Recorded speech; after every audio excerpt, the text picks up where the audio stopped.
Esta é a nossa aula número 7 do curso de Processo do Trabalho e nesta aula a gente vai falar sobre resposta do réu, provas e sobre sentença.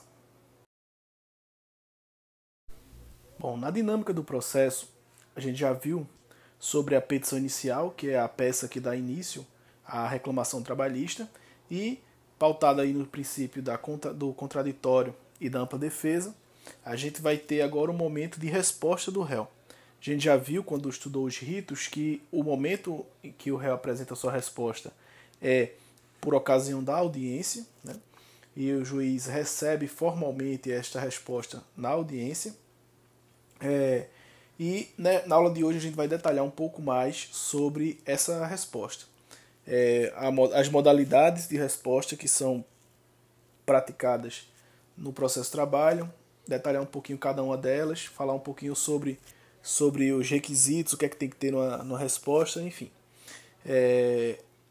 Existem 3 tipos de resposta do réu, mais usuais aqui no processo do trabalho. É a exceção, a contestação e a reconvenção. E aí a gente vai abordar cada uma delas. A exceção, ela é de incompetência ou é de suspeição. A exceção de suspeição, ela é arguída quando a parte fica sabendo aí que o juiz designado ali para julgar aquele processo, conduzir aquele processo, ele está abrangido aí em alguma das hipóteses legais previstas lá no CPC e também na CLT. A CLT é mais específica um pouco que o CPC. E aí a parte vai ter a possibilidade de apresentar essa exceção de suspeição. Não é muito comum, né? Porque normalmente o que acontece no dia a dia é, se o juiz ele se depara com a situação em que ele é suspeito, ele já se declara suspeito, não precisa fundamentar, ele se declara suspeito por foro íntimo e aí oficia para a corregedoria do tribunal para que a corregedoria designe aí um novo magistrado para conduzir o processo. A exceção mais importante para a gente aqui é a exceção de incompetência, que inclusive a gente já trabalhou quando viu a matéria referente à competência. A gente sabe que essa matéria da exceção de competência ela foi alterada pela reforma e, excepcionalmente, né, este tipo de exceção ele não é apresentado junto com a contestação como era antes. A gente tem que a reforma trabalhista mudou o rito da exceção de competência, a gente já viu isso, e ela tem que ser apresentada no prazo de 5 dias depois da notificação inaugural aí que a parte ré recebe. Ok? Então, sobre a exceção seriam essas duas mais importantes. A de incompetência muito mais importante, só que a gente já trabalhou ela nas aulas anteriores. A segunda modalidade de resposta do réu, a segunda forma que o réu tem para se defender é por meio da contestação. A contestação ela é defesa direta do réu. A exceção é defesa indireta. Como assim? Existe um problema processual, né? E esse problema processual inviabiliza que o processo transcorra segundo as suas regras próprias. E aí a parte, obviamente, pode chamar a atenção do juiz para esse problema e fazendo isso ele está atuando de forma indireta, está apresentando uma defesa indireta, porque não ataca especificamente o mérito, né? Mas o jeito que o processo está sendo conduzido. Isso vai aparecer novamente aqui na contestação, nas preliminares, a gente vai ver daqui a pouco. Mas a contestação em si, ela é uma defesa de mérito. Ela é a resposta direta, a defesa direta do réu, é quando ele vai impugnar aí as alegações que foram feitas contra ele. Porque ele vai se opor, vai se insurgir, vai se defender sobre essas acusações, né? Essas alegações. A contestação ela está melhor regulamentada, né? Melhor delineada no CPC. E aí a CLT vai lá no CPC e bebe de vários artigos ali relacionados à contestação, especificamente ou especialmente, né, o 336, o 337 e o 341. São os 3 mais importantes aí sobre contestação. O 336 ele vai trazer um princípio que já é conhecido nosso, que é o princípio da eventualidade. A gente já viu que a parte tem um ônus de se manifestar sobre a matéria que for do seu interesse na primeira oportunidade que lhe for concedida nos autos. Então, se a primeira vez que o réu vai falar no processo é por ocasião da contestação, é neste momento que ele tem que trazer toda a matéria referente à defesa dele.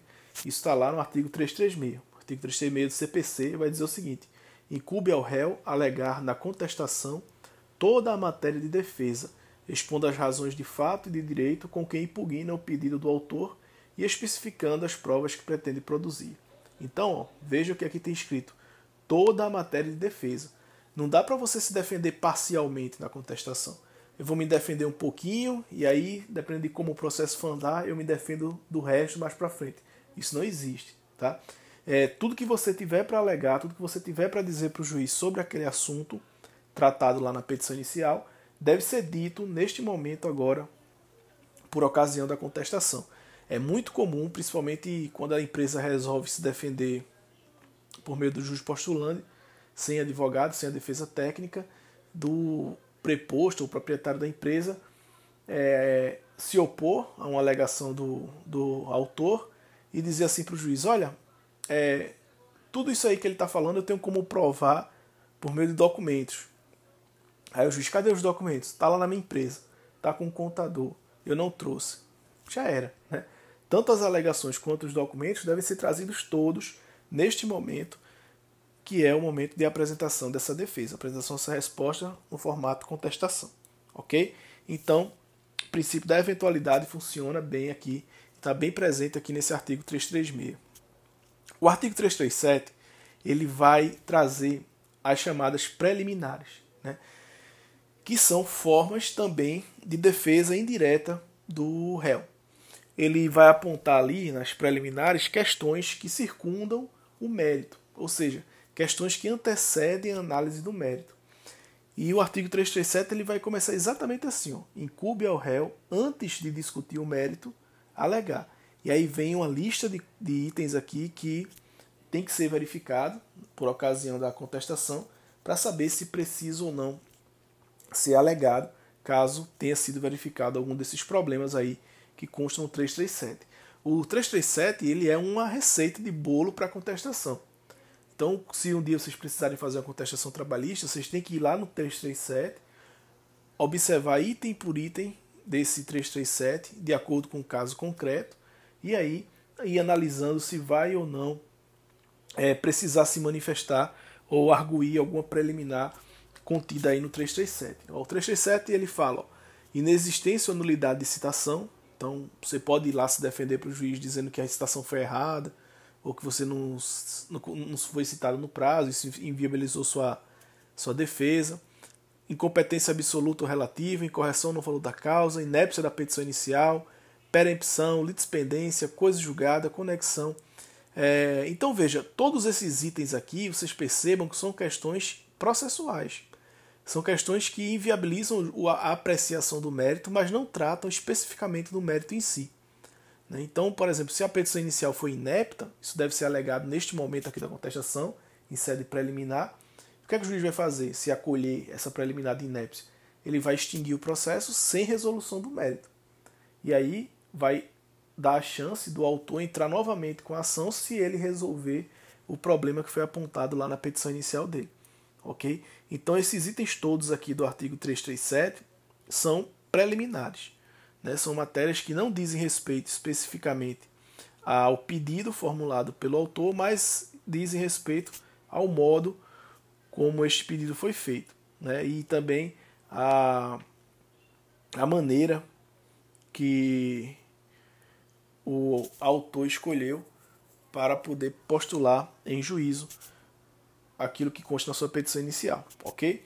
O 341 é também um artigo muito importante, porque vai falar sobre a presunção de veracidade dos fatos não impugnados.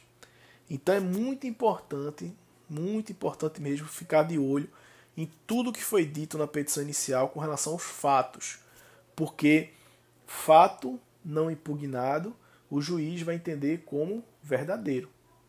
O que é uma impugnação, um fato? É você se opor àquele fato.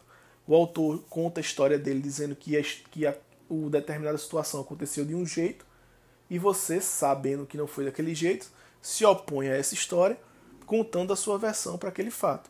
Se por acaso você se omitir e for tratar somente do direito relacionado ao fato e não o fato em si, o juiz vai entender que aquele fato narrado na petição inicial ele é verdade. Isso aí tem uma série de desdobramentos prejudiciais aí à defesa do réu, tá bom? A contestação, como eu já falei, o prazo para que ela seja apresentada é no momento da audiência, após a frustração, né, da tentativa de conciliação, da primeira tentativa, o juiz vai receber ali a defesa. A CLT, se você for ler a literalidade dela, né, a gente já sabe, já está acostumado que a CLT é uma norma antiga, né, você vai ver que o prazo para que seja apresentada a contestação é 20 minutos. Então, pela regra da CLT, a contestação era para ser feita de forma oral no prazo de 20 minutos. A reforma colocou ali um incisozinho para dizer, para reconhecer, né, o que já era feito há muito tempo, que é, obviamente, a apresentação da contestação sob a forma escrita. E aí, existem lá as resoluções do PJE, né, que tratam do sistema eletrônico, e essa resolução vai prever que a contestação ela tem que ser apresentada até o início da audiência. Né? Antigamente era até 1 hora antes do início da audiência, mas a forma que está agora é até o início da audiência. Então, quando o juiz abrir a audiência, a contestação já tem que estar lá lançada no sistema, de forma escrita. Né? Se você quiser fazer de forma oral, ainda pode, porque esse artigo da CLT que fala dos 20 minutos, ele não foi revogado. Só foi acrescentado lá também a possibilidade de se fazer de forma escrita, né? Que é o que acontece em 99% dos casos. A contestação oral ela aparece quando o advogado esquece que tinha aquela audiência naquele dia, ou quando vai ao preposto sozinho, sem preparação técnica, né? Sem saber direito o que é que está acontecendo. Mas o normal é que a contestação seja oral, escrita. E junto com a contestação já vem ali todos os documentos que a empresa tenha para se contrapor aos pedidos do autor. Que documentos são esses? É o cartão de pontos, se estiver falando sobre jornada, os contra-cheques, se o autor estiver reclamando o não pagamento de alguma parcela, o TRCT, que é o termo de rescisão, se o autor estiver dizendo que não recebeu ali o acerto no final do contrato, são os comprovantes de depósito do FGTS, se o autor estiver questionando a irregularidade desses depósitos, enfim. Dependendo da matéria que for ser discutida na reclamação, eu vou poder produzir, a empresa vai poder produzir provas documentais sobre aquela matéria. E para a empresa, a prova documental é o mais importante. Para o autor, a prova testemunhal é o mais importante, para a empresa é a prova documental. E essa prova documental tem que ser muito bem trabalhada, né, preparada, analisada com calma, para que o tiro não saia pela culatra. Né? A empresa vai se defender com o documento, quando aquele documento vai ser analisado pelo juiz, o juiz percebe que em vez de ajudar a empresa, o documento ajuda o reclamante. Então tem que ter cuidado também com esses documentos, tá bom? E a contestação ela é apresentada nesse prazo, nessa forma e nesse roteiro. Existe uma regra na CLT também que diz que a empresa ela tem que ser notificada para a audiência com 5 dias de antecedência. Para quê? Para se viabilizar a produção dessa contestação. Então, se por acaso a empresa recebeu ali a notificação faltando 3 dias para a audiência, 2 dias para a audiência, ela pode ir para a audiência e lá na audiência requerer ao juiz a devolução do prazo para se defender, porque não foi respeitado o chamado quinquídio legal. Então, quinquídio legal são prazos de 5 dias, né, que devem anteceder a data da audiência para ela poder ser notificada. É um pleito legítimo, né, que os advogados das empresas fazem quando esses 5 dias não são observados pela notificação. Ok? Existe ainda uma terceira modalidade de resposta do réu, que é a reconvenção. A reconvenção é o quê? A reconvenção é como se fosse um contra-ataque. Veja, na dinâmica normal do processo, vem a petição inicial, né, que é o ataque. A contestação vai ser o quê? A contestação, que é um tipo de resposta, vai ser a defesa para esse ataque. Então vem um ataque, você oferece para aquele ataque uma defesa. Só que às vezes, além da defesa, você tem algo a mais. Você tem uma carta na manga ali e você, além de oferecer a defesa, você oferece um contra-ataque. Você ataca de volta. E aí quando você ataca de volta, você faz isso por meio desse documento que a gente chama de reconvenção. Então quando o réu ele reconvém, quando ele apresenta a reconvenção, o que ele está fazendo? Ele está fazendo um pedido em face do autor originário da reclamação. Então, neste momento da reconvenção, os polos eles se invertem. A reclamada passa a ser autora da reconvenção e o reclamante, que é o autor original do processo, passa a ser réu da reconvenção. A reconvenção é quando a empresa ela vai cobrar alguma coisa do trabalhador. Vê como é estranho isso, né? O normal é como? O normal é, vem a reclamação para o trabalhador cobrar alguma coisa da empresa.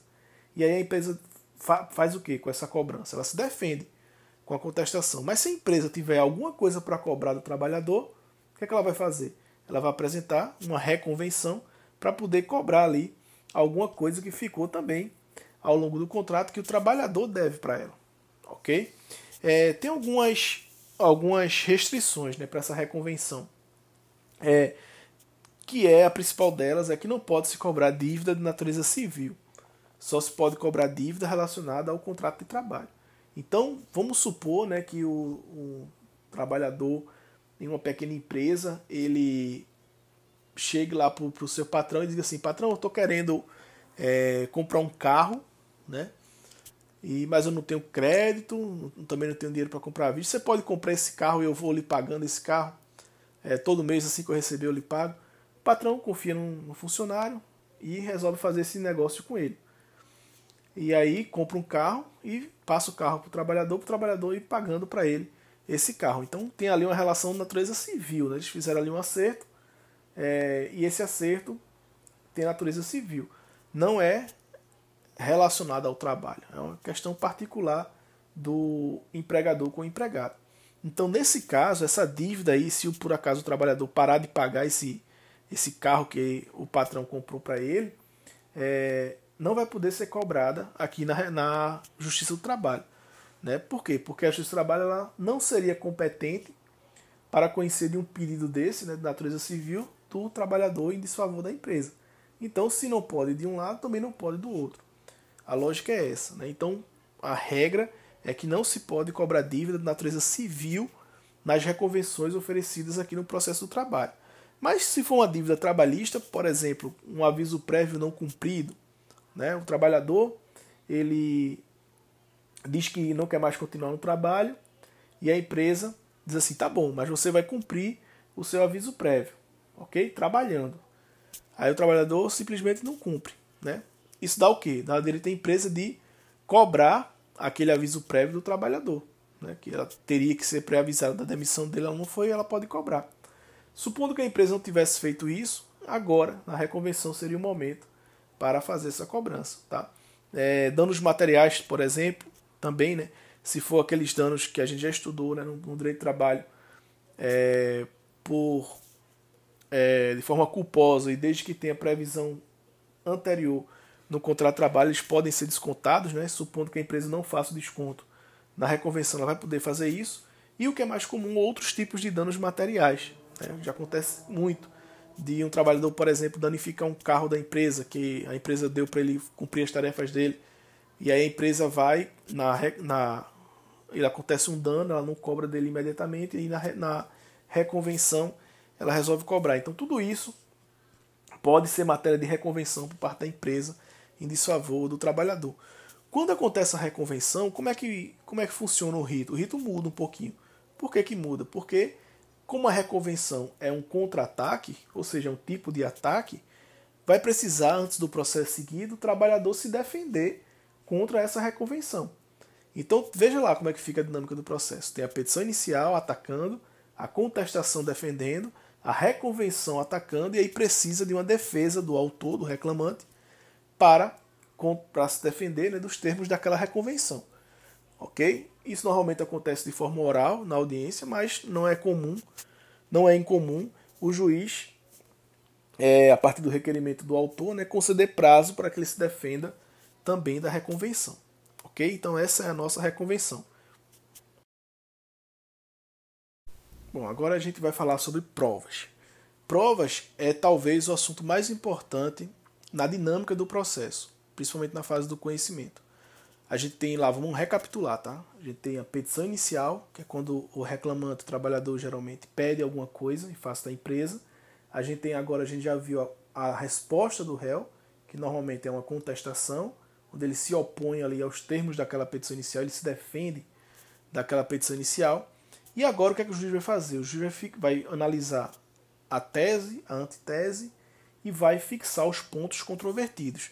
Ele vai analisar as teses que o autor levantou, os fatos que o autor levantou, vai analisar as respostas que a empresa deu para esses fatos e para essas teses e vai ver ali o que é que ainda está controvertido. Ou seja, o que é que uma parte está dizendo que ocorreu de um jeito e a outra parte está dizendo que ocorreu de outro jeito. Então, o juiz, depois que ele percebe qual é o dilema fático existente no processo após a apresentação da petição inicial e da contestação, ele vai analisar, ele vai começar a conhecer as provas. As provas elas já são produzidas por meio de documentos com a petição inicial e com a contestação. Então, o juiz ali ele já tem algumas provas neste momento do processo. Só que, na maioria esmagadora dos casos, né, o processo de trabalho ele depende da produção de provas orais. Depende da oitiva das partes, depende da oitiva de testemunhas, para poder que os fatos discutidos ali no processo fiquem mais claros ali e para o juiz pronunciar ali o direito. Ok? Então a prova, né, se a gente for tentar conceituar a prova, vai ser o quê? Vai ser o meio pelo qual a parte demonstra a veracidade do fato que alega. Antigamente, na redação anterior do artigo 818, era muito simples, né? O artigo 818 dizia somente isso. A prova dos fatos incumbe a quem os alegar. Ponto. Era só isso que tinha lá no artigo 818. Com o CPC 2015, a gente teve uma redação aprimorada, né, do artigo lá de provas do CPC, e com a reforma trabalhista, o que é que o reformador fez? Ele copiou praticamente o texto do CPC para essa nova redação do artigo 818. Então o artigo 818 ele ficou mais completo. O artigo 818 agora ele trabalha, né, com os conceitos de fato constitutivo, impeditivo, modificativo e extintivo, que a gente vai ver agora. E esses 4 conceitos, eles são fundamentais para o juiz observar a lide, observar o conflito, ali, observar o litígio e saber a quem cabe provar o quê. Okay? A regra anterior da CLT ela era uma regra simples, funcionava na maioria dos casos, né, que é o ônus da prova incumbe a quem alegar, né, mas como a relação de trabalho ficou complexa, o próprio processo de trabalho também ficou complexo, não estava resolvendo para todos os casos. E não eram raras as vezes que o juiz precisava se socorrer ali do CPC para poder resolver com quem que ia ficar o dever de provar. Tá? Este é o objetivo dessa teoria das provas. O principal deles, né? Saber quem tem que provar o quê. Ok? Diante daquele pedido que foi feito ali pelo autor e diante daqueles fatos que foram narrados pelo autor e impugnados pela defesa, a quem cabe provar? Vai ser o autor ou vai ser o réu? Essa é a pergunta que a gente vai tentar resolver aqui, tá? A resposta para essa pergunta vai depender justamente da natureza do fato que está sendo discutido. Se eu estou discutindo um fato constitutivo do direito do autor, vai caber a quem provar? Vai caber ao próprio autor provar. Se eu estou discutindo fatos impeditivos, modificativos ou extintivos desse direito, vai caber a quem provar? Vai caber à empresa provar. Ok? No slide aí a gente pode ver mais ou menos, né, o que é um fato constitutivo.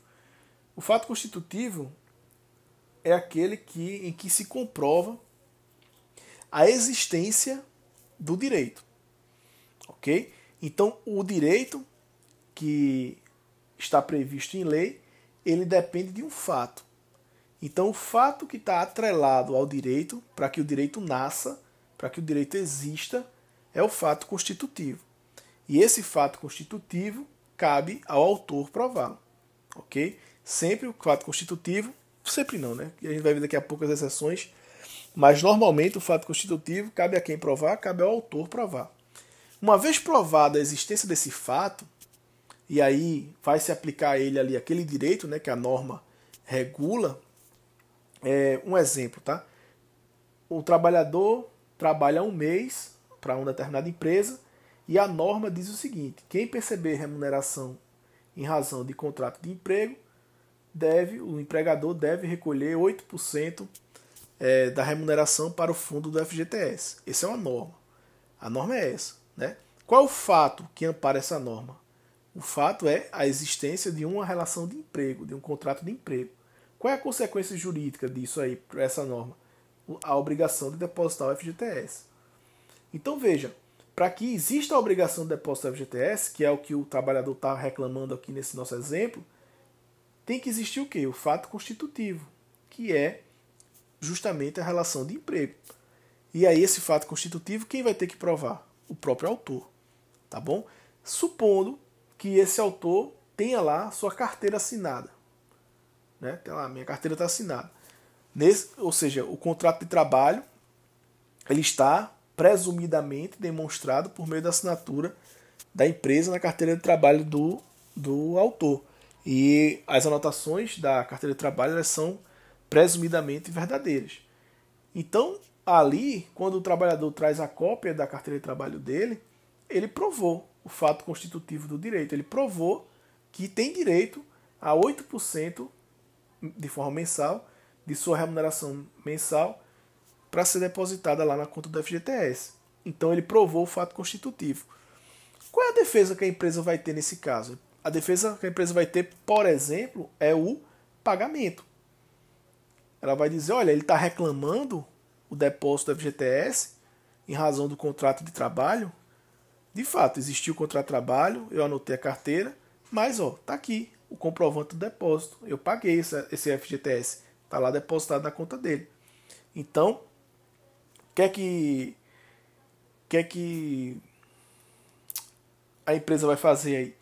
A empresa vai mostrar que houve um fato extintivo para aquela demanda trazida pelo autor. Qual é o fato extintivo? É o pagamento. A empresa tinha uma obrigação, que era depósito da FGTS, e essa obrigação ela foi extinta pelo pagamento. Ou seja, uma das formas de adimplemento da obrigação é o pagamento, né? Vocês sabem. E aí a empresa comprovou o pagamento. Ela comprovou o quê? Na teoria da prova aqui.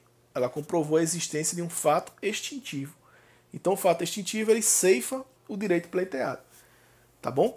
Ainda tem o fato impeditivo, que é aquele fato que impossibilita de alcançar o que foi pleiteado. O fato modificativo, que dá uma configuração diferente ao direito pleiteado. Esses três aí, né, o fato constitutivo cabe ao autor e o fato impeditivo, modificativo e extintivo cabe à empresa. O normal, né, é que a gente tenha a empresa trazendo fatos extintivos, ou seja, comprovando ali que as obrigações que ela tinha ao longo do contrato, que estão sendo pleiteadas agora pelo autor, elas foram quitadas. Tá? Um exemplo de fato impeditivo é quando vamos supor, né, uma trabalhadora resolve reclamar com a empresa, dizer que a empresa não observou a estabilidade dela de gestante e demitiu ela sem justa causa no período aí que ela estava grávida. Tá? A empregada diz isso ao juiz, traz isso na petição inicial. E pede o que em razão disso? Pede os salários aí desse período que ela teria estabilidade em razão da gravidez. A empresa, ela só tem uma saída aí. Ou ela prova que pagou esses salários, né? Que não demitiu a trabalhadora e que pagou o regulamento dos salários, aí seria um fato extintivo. Ou a empresa poderia alegar o quê? Poderia alegar que a reclamante, se isso fosse verdade, claro, né? Nunca esteve grávida. Ela nunca esteve grávida. E aí, se isso ocorreu e for ser a alegação da empresa, esse fato vai ser o quê? Vai ser um fato impeditivo, porque esse fato impede que a trabalhadora alcance o direito que ela pleiteia, que é a estabilidade da gestante. Se ela nunca foi gestante, então ela não tem nenhuma estabilidade a ser gozada. Tá bom? Então, tudo isso aí são matérias que a defesa tem que provar. É muito importante, tá, para o advogado ficar atento à natureza do fato que ele que está diante dele. Para quê? Para ele saber se o ônus da prova vai ser do reclamante ou da reclamada.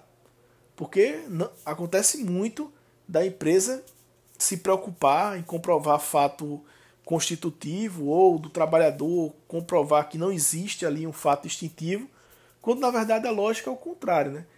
Não é o trabalhador que tem que comprovar que não existe o fato distintivo. É a empresa que tem que comprovar que existe um fato distintivo. O trabalhador basta que ele comprove a existência do fato constitutivo.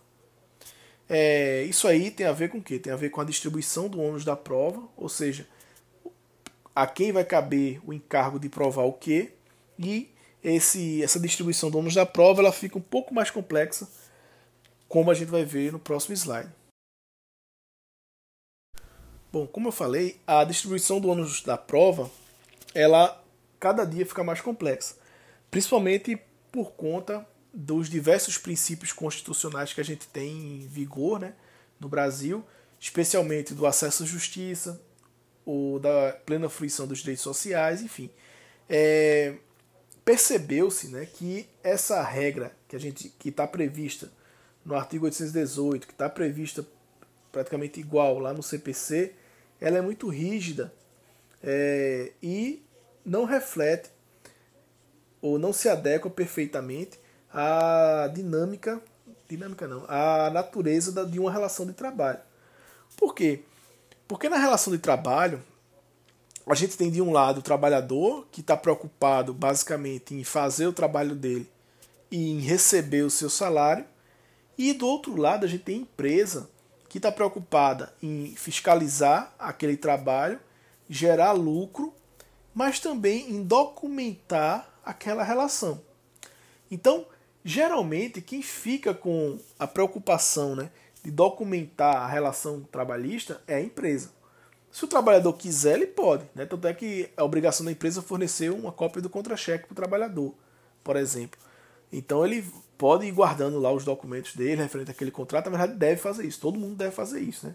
Tem uma pastinha com toda a documentação referente a um determinado vínculo empregatício.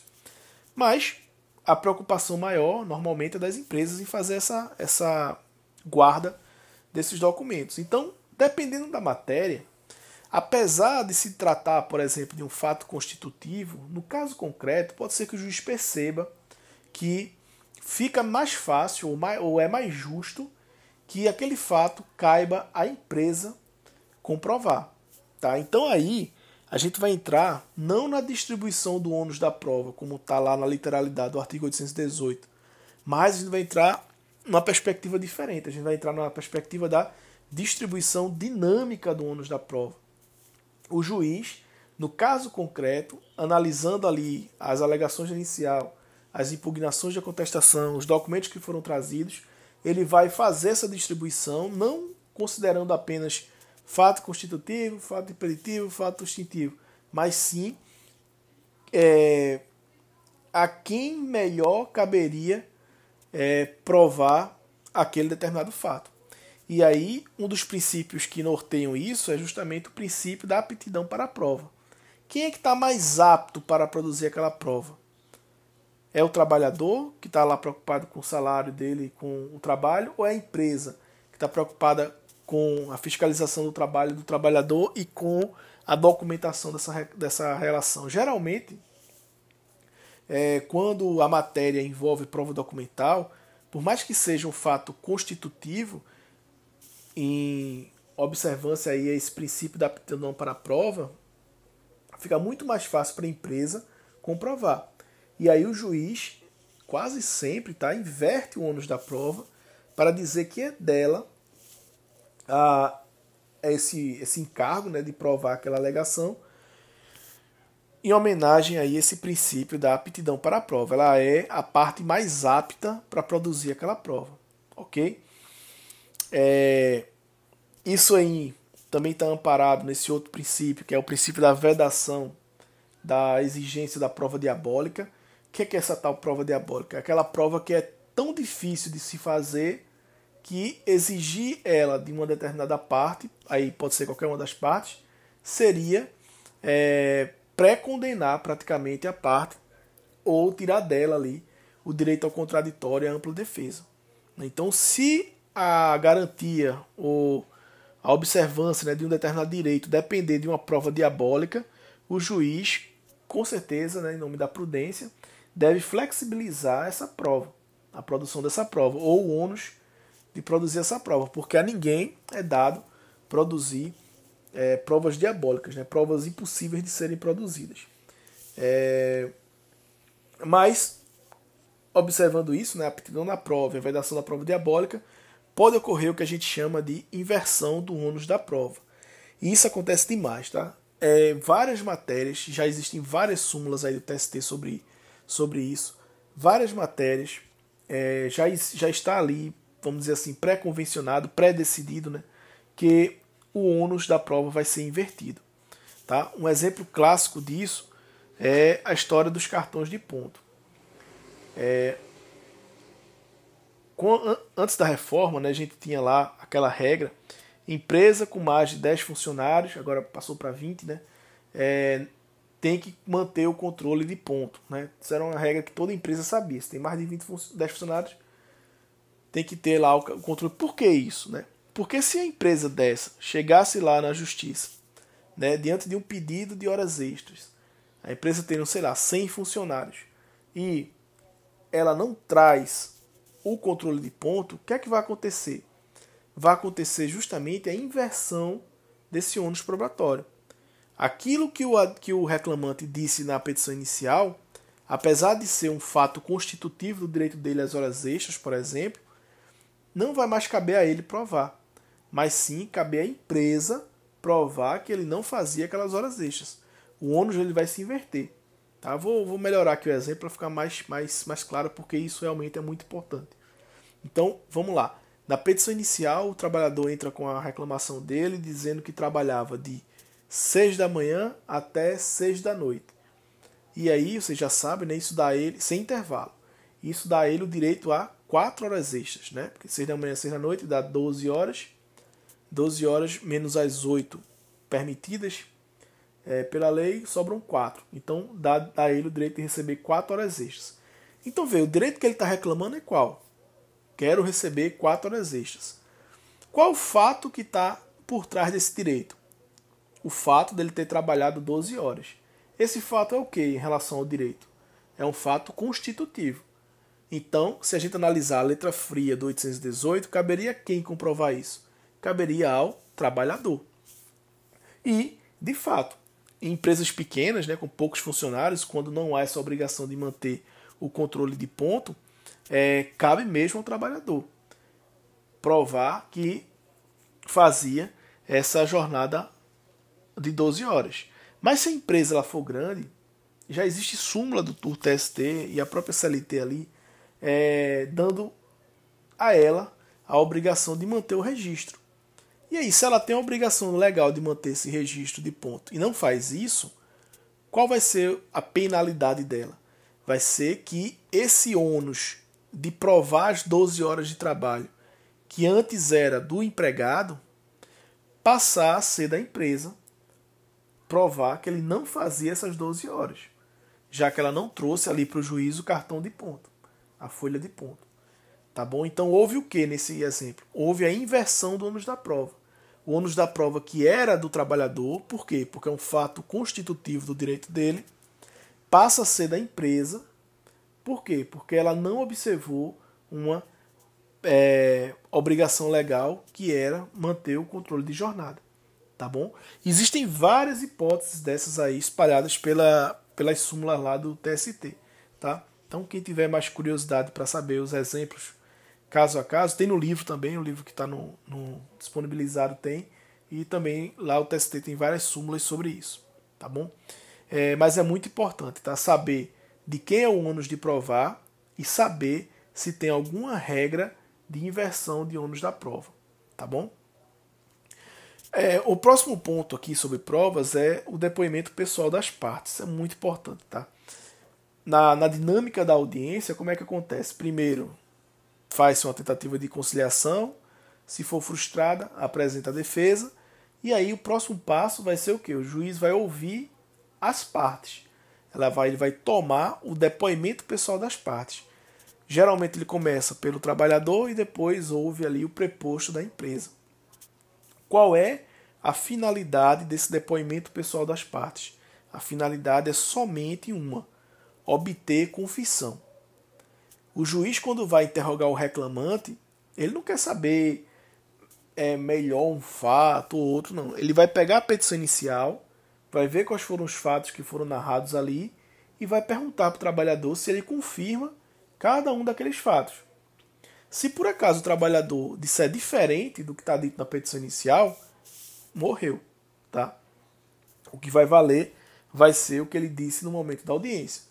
Então, um exemplo, né? Se na petição inicial o trabalhador diz que trabalhava de 6 da manhã às 18 horas, sem intervalo, e aí, na hora do depoimento, o trabalhador diz que, na verdade, trabalhava de 6 da manhã ao meio-dia, também sem intervalo, o que vai valer vai ser o quê? A petição inicial ou o que ele disse na audiência?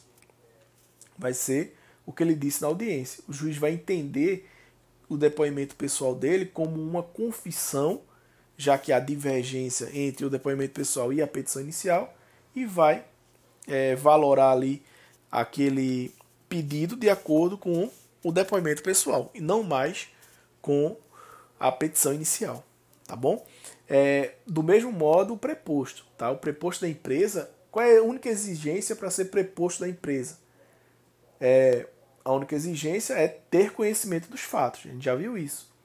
Antes precisava ser funcionário, né, pela súmula do TST, mas a reforma acabou com isso e hoje a única exigência é ter conhecimento dos fatos.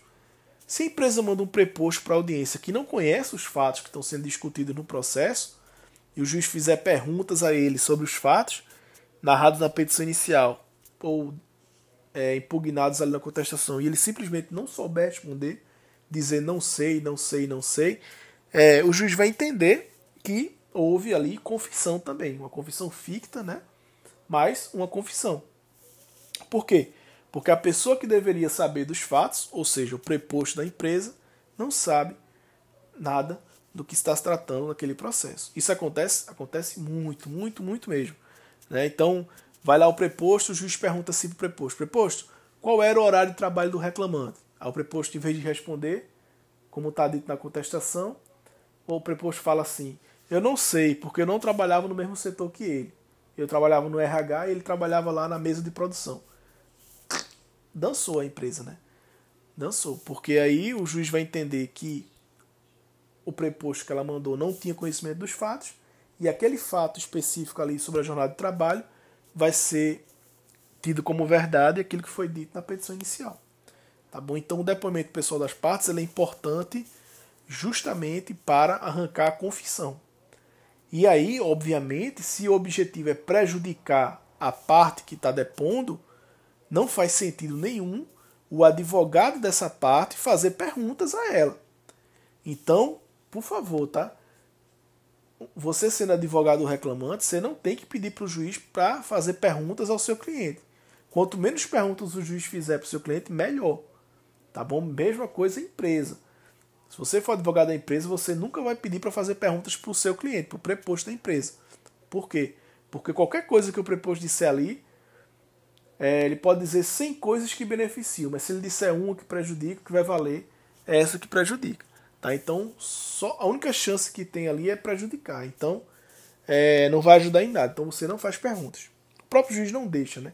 Mas para evitar de passar vergonha, já adianto que no depoimento pessoal das partes, o advogado da parte não faz pergunta ao próprio cliente, ok? E aí, a gente chega na prova talvez mais importante que a gente tem aqui no processo de trabalho, que é a prova testemunhal. A prova testemunhal, ela é o coração, eu acho, da instrução trabalhista e é por meio dela que, de fato, se viabiliza a justiça do trabalho, se a gente considerar os padrões éticos mínimos, né? Ou seja, que as pessoas falam a verdade. Porque se não fosse a prova testemunhal, ia ser muito difícil para um trabalhador ganhar o que quer que seja na justiça do trabalho. tá? Porque ia valer os documentos que a empresa trouxe e geralmente esses documentos, né, eles não dão, obviamente, direito nenhum para o autor, né? Pelos documentos, os direitos estão todos pagos já.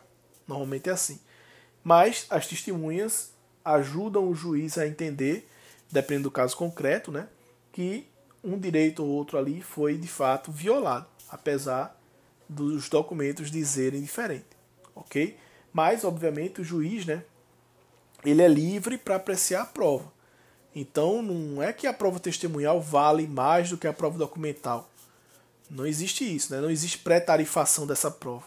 O juiz ele é livre, né? Tem aquele princípio da persuasão racional, né? Ele vai decidir conforme as provas dos autos, vai fundamentar essa decisão, mas ele vai dar o peso que ele entender adequado para cada uma das provas. Não é porque é testemunha que vale mais do que o documento, não é porque é documento que vale mais que testemunha, nada disso. No caso concreto é que o juiz vai analisar qual é a prova que preponderou ali, que foi mais convincente para a tese daquela ou desta parte, ok? No rito ordinário, a gente tem a possibilidade de ouvir 3 testemunhas para cada parte. No rito sumaríssimo são 2 testemunhas. Se eu estiver falando de inquérito para apuração de falta grave, são 6 testemunhas, né, para cada parte. Os impedimentos para testemunha são aqueles normais, né, que a gente já sabe. Não pode ser amigo, não pode ser inimigo, não pode ser parente, não pode ter interesse direto na causa. E se por acaso você, advogado, verificar que existe ali algum impedimento desse que não está sendo dito, né, no momento da audiência, ou seja, você sabe que aquela testemunha é parente do reclamante, você tomou conhecimento que a testemunha fez um acerto com o reclamante para ganhar um pedaço do dinheiro que ele porventura oferir na reclamação, enfim. Se você souber que aquela testemunha tem algum tipo de interesse naquele processo, o que é que tem que ser feito? Tem que ser apresentada a contradita. A contradita é o meio que a parte dispõe para impugnar ou para impedir que uma testemunha contaminada, uma testemunha impedida, né, a palavra certa é essa mesmo, preste depoimento ali no processo. Tá bom? Então, qual é o momento de apresentar a contradita? O momento de apresentar a contradita é imediatamente após a qualificação da testemunha e antes do juiz tomar o compromisso dela. Então, funciona assim, ó. A testemunha entra na sala, o juiz vai fazer a qualificação. O que é qualificação? Vai perguntar o nome, idade, profissão, endereço, estado civil. Quando ele acabar essa qualificação, se o advogado não falar nada, o juiz não vai perguntar, tá? O juiz vai direto. O juiz vai imediatamente tomar o compromisso da testemunha. Ou seja, vai dizer para a testemunha que ela tem que falar a verdade, vai perguntar se ela promete dizer a verdade, aquela coisa toda. Só que antes do juiz começar a fazer isso, o advogado tem que ficar ligado para assim que acabar a qualificação, ele dizer assim: pela ordem, excelência, eu desejo contraditar a testemunha por ele ser primo do autor, por ele ser amigo íntimo do autor, por ele frequentar a casa do autor, por ele ter interesse direto na causa, enfim. Aí vai ser as razões lá que você souber para a contradita, ok? E aí o juiz vai parar a qualificação, não vai tomar o compromisso ainda, vai ouvir a sua contradita, e aí pode ser que precise instruir a contradita. Aí o juiz vai perguntar se você tem provas do que você está dizendo, e se você tiver, por exemplo, uma publicação na rede social ou uma foto, né, enfim, se você tiver como provar aquilo que você está dizendo, você já entrega logo para o juiz neste momento. Se não, aí vai ter que ter testemunha para a contradita. E aí o contraditório vai seguir até o juiz ter certeza, ou que sim ou que não, né? Ou que aquela testemunha está impedida ou que ela não está impedida. E aí o juiz vai decidir, vai fundamentar a decisão e vai ouvir a testemunha, e aí vai tomar o compromisso dela, ou não vai ouvir a testemunha e vai dispensá-la. É possível que essa testemunha ela seja ouvida como informante, tá? É possível, né? Ou seja, informante é quando a pessoa não presta o compromisso de dizer a verdade, mas de repente alguma coisa que ele disser ali pode ajudar ao deslinde ali, ao esclarecimento de alguma questão controvertida ainda no processo, tá bom? Eu não coloquei aqui no slide, mas existe ainda uma prova muito importante no processo de trabalho, que é a prova pericial, a prova técnica. E ela é importante por quê? Porque já tem súmula lá do TST dizendo que toda vez que tem pedido de adicional de insalubridade ou periculosidade, é fundamental a produção de prova técnica no processo. Então, o juiz, para ele conhecer desse pedido técnico, né, que demanda análise técnica, ou seja, para ele saber se o ambiente era insalubre ou se o ambiente era perigoso, ele precisa do auxílio de um perito. E aí o perito ele é nomeado pelo juiz para fazer lá a perícia técnica, ele vai analisar os agentes nocivos, vai analisar os agentes de risco, vai fazer um laudo, né, para o juiz. O juiz, obviamente, não está adstrito às razões desse laudo, às conclusões desse laudo, mas normalmente o que acontece é que o juiz ele decide conforme o direcionamento do perito, né? Então o perito vai lá, faz a perícia, vê se tem insalubridade ou periculosidade, relata para o juiz quase sempre acompanha ali o que o perito concluiu. Existe também a perícia médica, que é quando se discute no processo questões relacionadas a acidente de trabalho, doença ocupacional, ou seja, se alguma doença que o trabalhador tem foi ou não adquirida no trabalho, adquirida ou agravada, né, pelo trabalho. Então, tudo isso depende de prova técnica, né, prova pericial, e aí também é um tipo de prova muito importante aqui no processo do trabalho, ok? Aí existe, né, aquela prova que é a inspeção judicial. Às vezes o juiz pode parar ali a audiência. Vamos todo mundo lá na empresa agora aqui, ver se era desse jeito ou se não era. Isso já aconteceu, né? Já tive a oportunidade de ver isso numa audiência que eu secretariei. Para o juiz ir lá no local saber das verdadeiras condições físicas, né, daquele ambiente de trabalho. Isso pode ser importante dependendo do caso concreto, tá bom? Bom, o último ponto da aula de hoje é sentença. A sentença ela vai fechar aqui essa primeira etapa, nessa primeira fase do nosso processo trabalhista. A gente vai ter, recapitulando, né, a petição inicial, a contestação, a produção das provas, e aí a gente vai ter a decisão do juiz por meio da sentença, ok? A sentença lá na CLT, ela está ali prevista no artigo 832. Esse artigo é muito importante, para a gente voltar aí. E lá no CPC está lá no artigo 489, também é um artigo muito importante, e a gente vai analisar mais para baixo um pouquinho. A sentença ela tem que ter 3 partes, tá? Uma sentença normal, né, vamos dizer assim.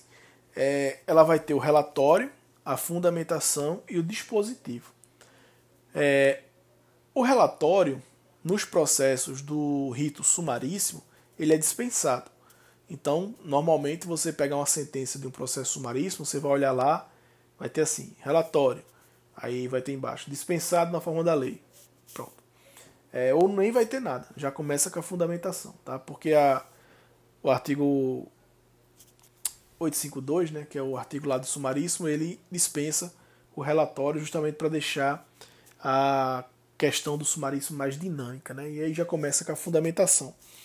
Na fundamentação, o que é que o juiz vai fazer? O juiz vai analisar em capítulos cada um dos pedidos trazidos pelo autor na petição inicial, ou preliminares e prejudiciais lá trazidas pelo réu na sua contestação.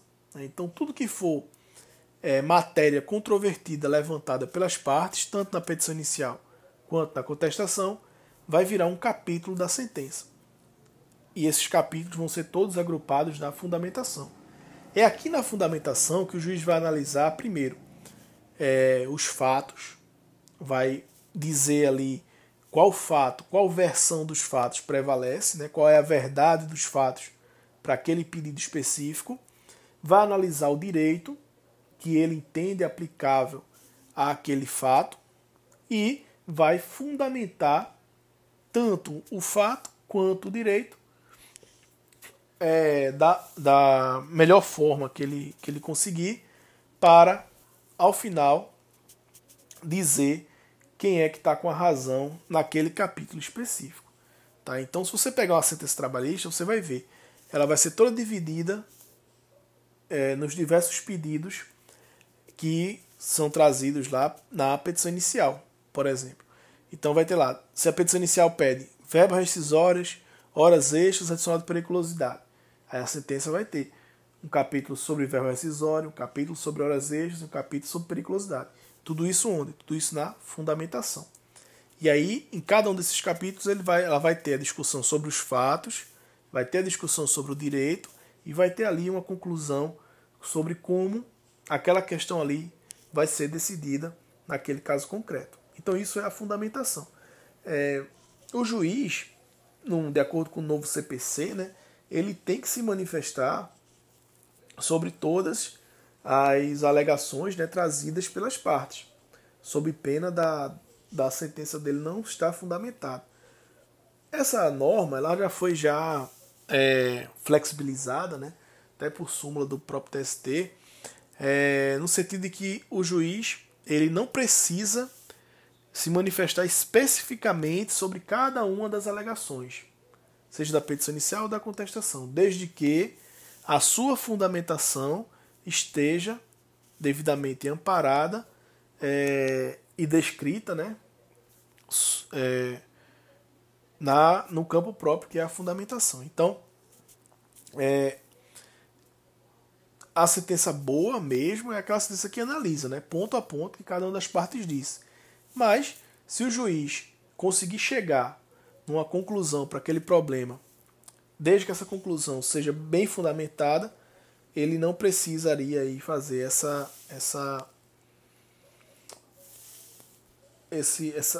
refutação, né, item a item do que foi trazido. Mas essa discussão aí vai longe, tá? O CPC ele é bem vocal quando impõe essa obrigação para o juiz, tá? Aí a última parte da sentença é o dispositivo. O dispositivo ele vai ser a conclusão da sentença. Se você lê o dispositivo, você vai ver lá, normalmente ele é escrito em caixa alta, e é lá que o juiz de fato decide a questão. Ele diz quem está com a razão em cada um dos pleitos que foram feitos lá na petição inicial. Então ele vai dizer, com relação às horas extras, julgo procedente. Com relação ao adicional de periculosidade, julgo improcedente. E assim vai. O dispositivo é importante por quê? Porque é o dispositivo que vai fazer a coisa julgada. Então, no dispositivo vai ter que constar o nome das partes, ou seja, o título que está sendo, o título judicial, né, que está sendo produzido ali, ele está sendo produzido em desfavor de quem e a favor de quem. Aí isso vai ter que estar bem claro nesse dispositivo. Né? Tem lá o nome do autor, o nome do réu, né, que é quem está sendo responsabilizado por aquelas condenações ali. Vai ter que detalhar cada um dos itens a que foi condenado. Normalmente os que foram julgados improcedentes, ele só bota assim, procedentes dos demais pedidos. Mas uma coisa ou outra ele tem que especificar. Né? Geralmente se especifica o que foi julgado procedente e o que foi julgado improcedente se coloca nessa frase geral. Tem que ficar de olho, tá, nesse dispositivo, porque é comum, né? Não é difícil de acontecer isso, do juiz em cima, na fundamentação, julgar a causa de um jeito e de repente lá num dispositivo esquecer de incluir uma parcela ou dizer que ela é improcedente, sendo que lá em cima ela foi procedente. Ou seja, tem que ficar muito atento ao dispositivo, porque como é ele que faz a coisa julgada, se algum pedido ali não foi listado no dispositivo, ele não foi objeto da condenação.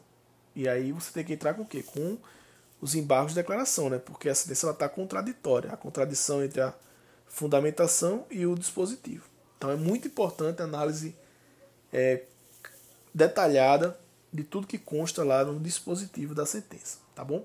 A sentença ela pode resolver o mérito ou não, né? Então, o CPC, né, que vai cuidar disso, os artigos 203 e 485 vão falar das hipóteses de extinção do processo sem resolução do mérito, e o 487 quando é com resolução do mérito. Qual é a diferença principal, né? A principal é que quando o juiz extingue sem resolução, em regra, o autor ele não pode mais ingressar. Eita, misturei.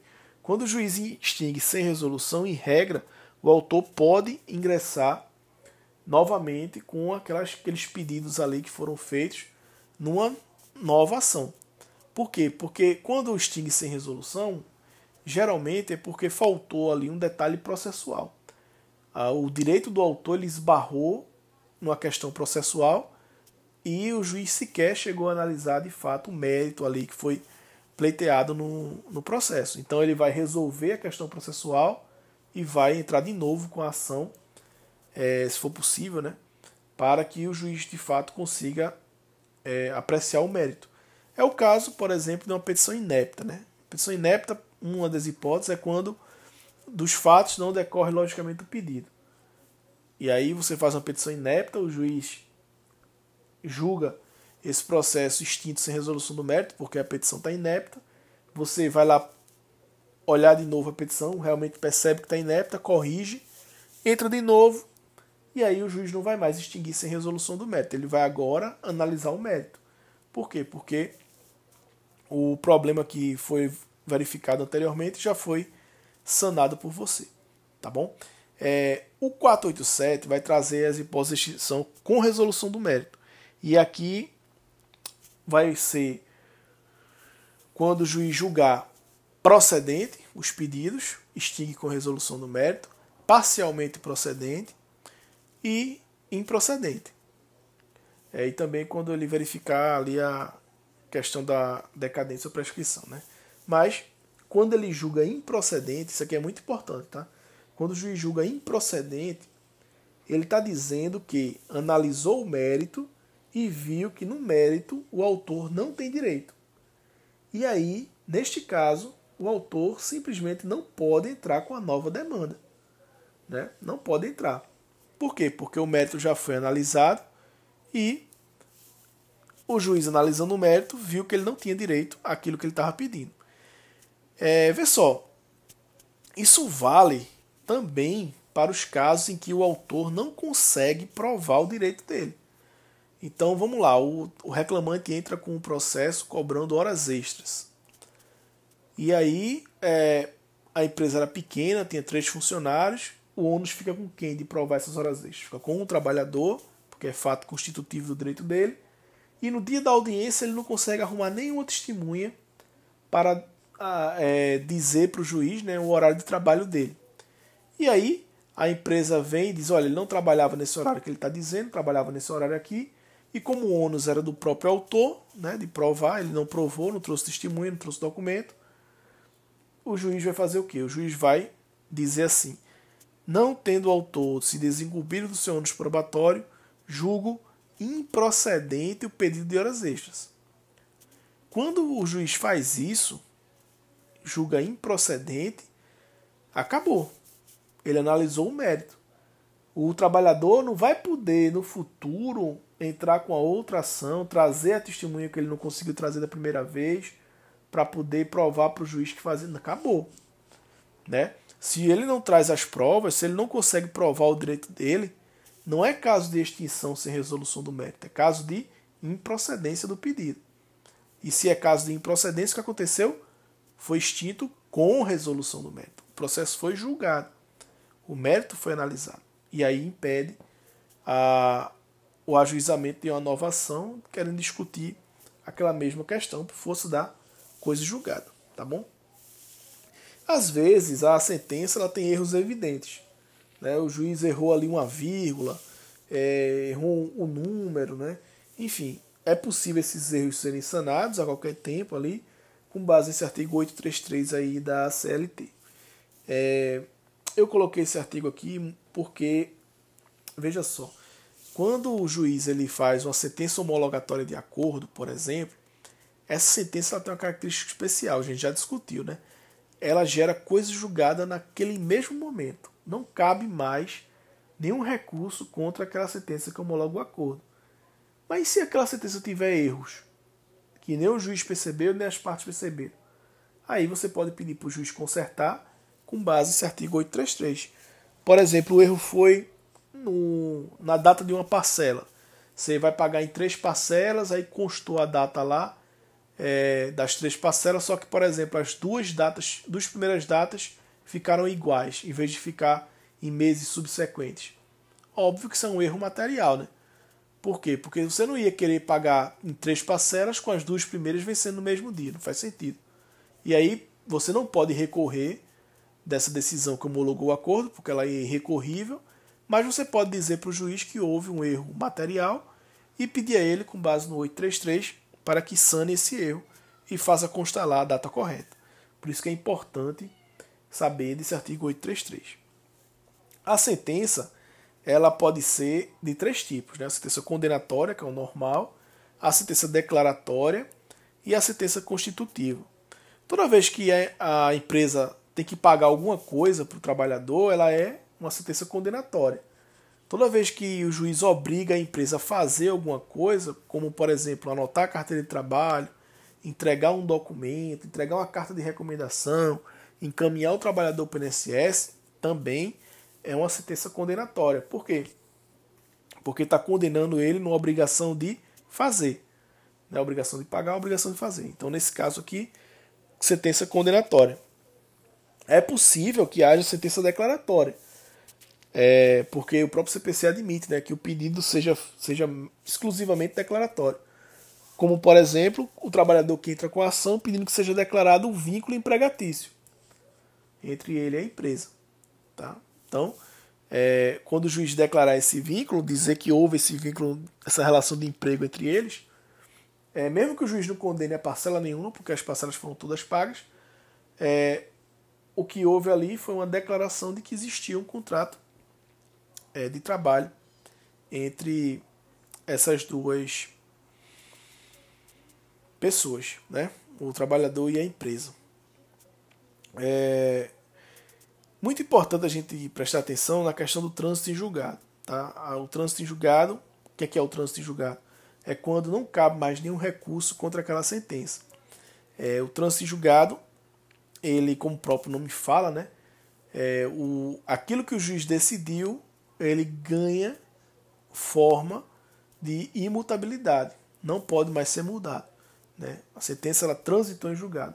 Aquilo ali já está decidido. Até antes do trânsito em julgado, pode ser que mude a sentença. Né? Ou o próprio juiz, né, num recurso de embargo de declaração, se for o caso, com efeito modificativo, né? Ou se você recorrer para o tribunal, que a gente vai ver na aula de recurso como é que funciona isso. Mas é uma sentença precária. Pode ser mudada. Passou o prazo para o recurso, para esses recursos aí, aquilo que foi decidido vira coisa julgada. E aí a gente fala que ela transita em julgado. Ok? É muito importante para a vida prática ter conhecimento sobre o que diz a súmula 197 do TST. Essa súmula diz o seguinte, vamos prestar atenção que isso é muito importante. O juiz, quando ele encerra a instrução, a audiência de instrução, ele, na prática, né, ele quase nunca dá a sentença na própria audiência de instrução. Isso não é normal acontecer. O que acontece? Ele encerra ali a instrução, não tem mais prova nenhuma a ser produzida, tenta fazer o acordo, não dá certo, razões finais e tal. Ele vai dizer ali, naquela audiência, qual é o dia que ele vai proferir a sentença dele. Então veja, as partes que estavam naquela audiência de instrução, ou na audiência de encerramento, já vão sair dali sabendo qual é o dia que o juiz vai proferir a sentença. Então, o juiz encerra uma audiência hoje e marca a sentença para daqui a 30 dias, que é o prazo máximo aí que o CNJ dá para os juízes julgarem. Né? E aí, você, quando sai dessa audiência de instrução, você já sabe que daqui a 30 dias pode ser que tenha uma sentença no processo. Qual é a sua obrigação? É daqui a 30 dias, na data que está constando lá na ata de audiência, ir lá olhar no sistema PJE para saber se o juiz proferiu ou não essa sentença. Tá bom? Qual é a implicação disso? A implicação é a seguinte, se o juiz proferiu a audiência na data que ele disse que ia proferir, ele não vai intimar as partes dessa sentença. Ok? Se você quiser recorrer, o seu prazo vai começar no dia imediatamente subsequente a essa sentença, independentemente se ela foi publicada ou não no Diário Oficial. Tá bom? Então, ó, se você saiu da audiência de instrução, de encerramento, ciente do dia que ia ser publicada a sentença, e essa sentença tendo sido publicada nesse dia, o juiz não vai notificar da sentença pelo Diário Oficial. Ele vai considerar ela publicada na data que foi designada. Ok? Muito importante isso. E é importante, principalmente, se uma das duas partes não veio para a audiência. Vamos supor que o autor ele estava na audiência, mas a empresa não estava, na audiência de encerramento. E aí o autor sai dali ciente da data da sentença, mas a empresa não sai ciente da data da sentença. Por quê? Porque ela não estava na audiência. Quando chega nessa data da sentença, o juiz publica a sentença na data correta e avisa para a secretaria, coloca lá no dispositivo da sentença, que é para notificar a empresa e que o autor já está ciente. Por quê? Porque o autor já estava presente lá na audiência. E aí vai sair uma publicação no Diário Oficial falando sobre essa sentença. Mas essa publicação não é para o autor, é para quem? Para a empresa. Se o autor usar essa publicação como norte aí, como balizamento para o prazo dele, ele vai dançar, né? Porque geralmente demora uns dias para publicar e quando publica tem aquela história do data da publicação, data do início do prazo, enfim, divulgação e tal. A gente já viu, né? E aí começa alguns dias depois. Se o autor fosse basear nessa publicação para entrar com recurso, com certeza o recurso dele vai ser intempestivo, vai ser fora do prazo. Tá bom? Então, quis deixar esse alerta aí sobre sentença e sobre essa súmula 197 do TST. Tá bom? Então essa foi a nossa aula número 8.